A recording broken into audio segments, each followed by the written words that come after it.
Hi friends, welcome to Sandhya cooking channel. இன்னைக்கு நம்ம channel மூலிமா ஒரு சூப்பரான ஸ்நாக்ஸ் ரெசிபி தாங்க நம்ம பார்க்க போகிறோம். பிள்ளைங்களுக்கு கேட்டால் டக்குன்னு இந்த ரெசிபி செய்து கொடுங்க, ரொம்பவே விரும்பி சாப்பிடுவாங்க. மீதம் இல்லாமல் சாப்பிட்டு முடிப்பாங்க. இப்போ இதை நம்ம ஸ்டோர் பண்ணி வச்சு நம்ம எடுத்து வச்சுக்கலாங்க. அது என்ன ஸ்நாக்ஸ்ன்னு சொல்லிட்டு பார்க்கறதுக்கு முன்னாடி நம்ம சேனலை சப்ஸ்கிரைப் பண்ணாத நண்பர்களாக இருந்தீங்கன்னா சப்ஸ்கிரைப் பண்ணிக்கோங்க. ப்ளீஸ் பெல்லைக்கான கிளிக் பண்ணி விடுங்க, அப்போ தான் நான் போகிற வீடியோ நோட்டிஃபிகேஷனாக கிடைக்கும். வாங்க இப்போ வீடியோக்குள்ளே போகலாம். இப்போ ஒரு கப் அளவுக்கு நான் பாசி பருப்பு எடுத்து வச்சுருக்கேங்க. கடாய் நல்லா சூடுபடுத்திக்கிட்டேன். இப்போ மீடியமான ஃப்ளேமில் வச்சுக்கலாங்க. வச்சுக்கிட்டு இந்த பாசி பருப்பை நல்லா வறுத்து எடுத்துக்கலாம். ஒரே ஈவனாக இது போல் நம்ம வறுத்து விடணுங்க. அப்போ தான் எல்லா சைடும் பருப்பு நல்லாவே வெந்து வரும்.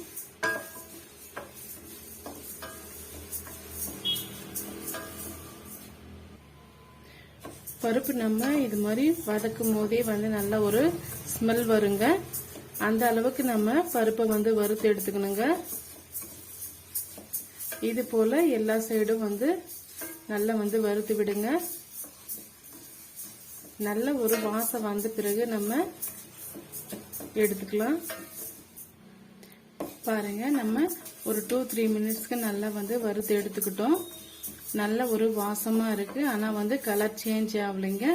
ஏன்னா நம்ம அது போல மிதமான தீயில வச்சு நம்ம வறுத்து விட்டுட்டு இருக்கோம். அதனால தான் கலர் சேஞ்ச் ஆகாம நல்லா வறுபட்டு வந்திருக்கு.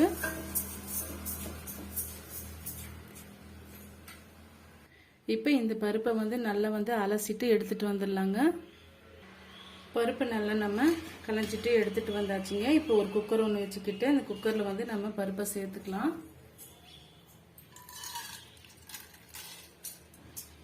ஒரு 2-3 டைம்ஸ்க்கு நல்லா நான் கரைஞ்சி எடுத்துக்கிட்டேன்.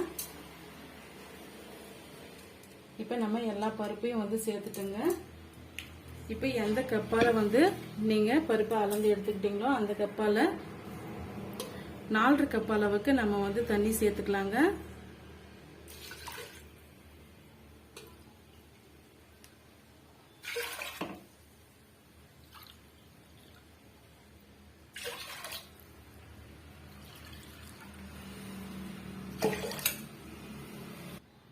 மொத்தமாக 4 கப் அளவுக்கு நான் தண்ணி சேர்த்துக்கிட்டேன். இப்போ ஒரு மூடி போட்டு 5 விசில் வர வரைக்கும் நம்ம வேக வச்சு எடுத்துக்கலாங்க. இப்போ குக்கர் மூடி போட்டாச்சு. 5 விசில் வரட்டும், அதுக்கப்புறம் பார்க்கலாம். பாருங்க, நம்ம ஒரு 5 விசில் விட்டு நம்ம எடுத்துக்கிட்டோம். சாஃப்டா நல்லா வெந்து வந்திருக்கு. இப்போ இது நல்லா ஆறி வரட்டும். தண்ணி எதுவும் சேர்க்காத நம்ம இது மாதிரி நம்ம மசிஞ்சு விட்டுக்கலாம். அப்படி இல்லைன்னா நீங்க மிக்சி ஜார்ல போட்டு ஒரு அடி அடிச்சும் எடுத்துக்கலாங்க. பாருங்க, நான் இது போலவே நான் சேர்த்து எடுத்துக்கிட்டேன். நல்லாவே மசிஞ்சு வந்துடுச்சு. உங்களுக்கு பார்க்கும் போதே தெரியும். இது ஒரு மீடியமான சூட்ல இருக்கட்டுங்க. நம்ம அதுக்கப்புறம் பார்க்கலாம்.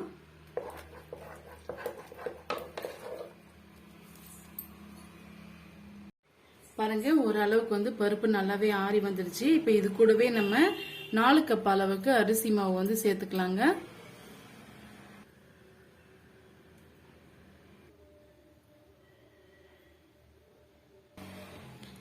மொத்தமா 4 கப் அளவுக்கு நம்ம அரிசி மாவு சேர்த்துக்கிட்டோம். தேவையான அளவுக்கு நம்ம உப்பு சேர்த்துக்கலாங்க. ஒரு 1/2 டீஸ்பூன் அளவுக்கு உப்பு சேர்த்துக்கிட்டேன். ஒரு 1/4 டீஸ்பூன் அளவுக்கு பெருங்காயத்தூள் சேர்த்துக்கலாம். 1 டீஸ்பூன் அளவுக்கு வெறும் மிளகாய் தூள் சேர்த்துக்கலாங்க. இதெல்லாம் சேர்த்துட்டு தண்ணி சேர்க்காம ஒரு முறை நல்லா மிக்ஸ் பண்ணி கொடுத்துக்கோங்க. சப்போஸ் தண்ணி நம்மளுக்கு பத்தலைன்னா அப்புறமா நம்ம ஆட் பண்ணிக்கலாம்.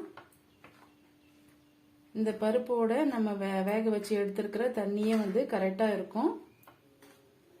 ஃபர்ஸ்ட் மிக்ஸ் பண்ணி பார்த்துட்டு பத்தலைன்னா தண்ணி சேர்த்துக்குங்க. இப்ப கொஞ்சமா நமக்கு தண்ணி பத்தலைங்க. இப்ப கொஞ்சம் கொஞ்சமா நம்ம தண்ணி தெளிச்சுக்கலாம்.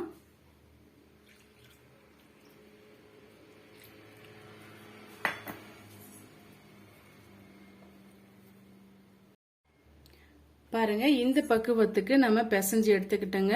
இப்போ நம்ம எந்த கப்பால வந்து நம்ம பருப்பு அளந்து எடுத்துக்கிட்டோமோ அந்த கப்பால வந்து எனக்கு 1.5 கப் அளவுக்கு வந்து தண்ணி வந்து தேவைப்பட்டதுங்க. அப்ப நீங்க பருப்பு வேக வைக்கும் போது நீங்க 5.5 கப் அளவுக்கு நீங்க தண்ணி எடுத்துக்குங்க, கரெக்டா இருக்கும்.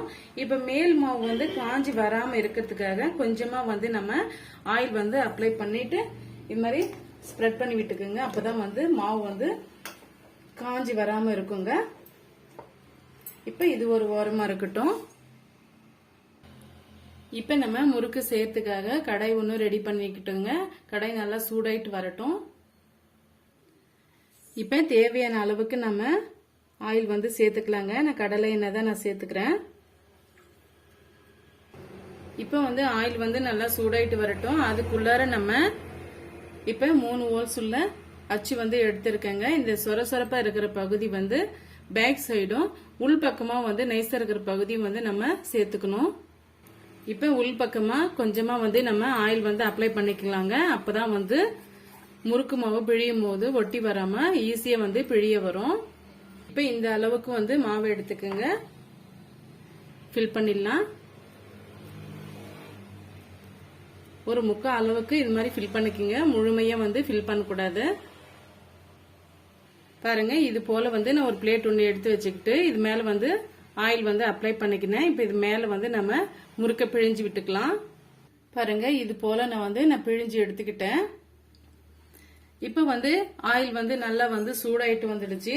இப்ப ஹை ஃபிளேம்ல வந்து நம்ம வச்சிருந்தோம். இப்ப மீடியமான ஃபிளேம்ல வந்து வச்சுக்கலாங்க. ஹை ஃபிளேம்ல வந்து வைக்கும் போது சீக்கிரமா முறுக்கு வந்து கருகி போயிடும். மீடியமான ஃபிளேம்ல வச்சு நம்ம சேர்த்துக்கலாம். உங்க வானலில அளவை பொறுத்து நீங்க வந்து சேர்த்துக்குங்க. அப்படியும் சேர்த்துக்கலாம், அப்படி இல்லைன்னா வந்து கையில எடுத்தும் வந்து சேர்த்துக்கலாங்க.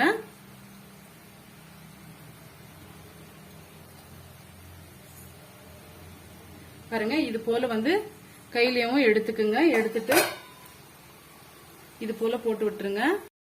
பாருங்க போட்ட உடனே வந்து திருப்பி விடக்கூடாது. ஒரு 2 மினிட்ஸ் கழிச்சு வந்து நம்ம திருப்பி விடணுங்க.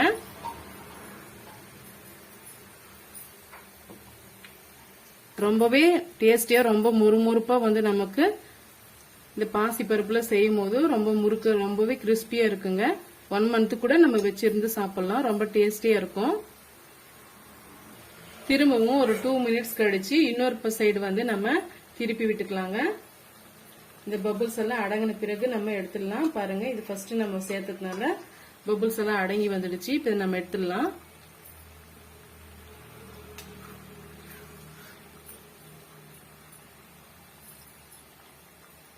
இதே போல எல்லா முறுக்குகளும் வெந்து வர வர நம்ம எடுத்துடலாங்க.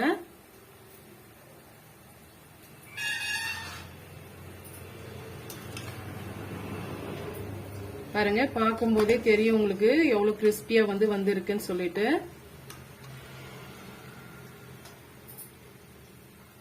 நல்லாவே முறுமுறுப்பா இருக்குங்க.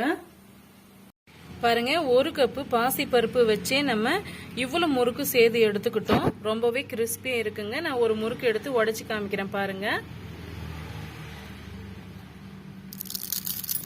பாருங்க சூப்பரா நொறுங்கி வருது. இது வந்து நீங்க 1 மந்த் கூட வச்சு நீங்க ஸ்டோர் பண்ணலாம். ரொம்பவே அருமையா இருக்கும். ரொம்பவே கிறிஸ்பியான இந்த முறுக்கு ரெசிபி உங்களுக்கு பிடிக்கும்னு நினைக்கிறேன். பிடிச்சிருந்தா மறக்காம சந்தியா குக்கிங் சேனலுக்கு சப்ஸ்கிரைப் பண்ணுங்க, லைக் பண்ணுங்க, கமெண்ட் பண்ணுங்க, ஃப்ரெண்ட்ஸ் அண்ட் ஃபேமிலியோட ஷேர் பண்ணுங்க. நம்ம சேனல் பிடிச்சிருந்தா மறக்காம சப்ஸ்கிரைப் பண்ண மறந்துடாதீங்க. தேங்க்யூ ஃபார் வாட்சிங். Thank you my friends.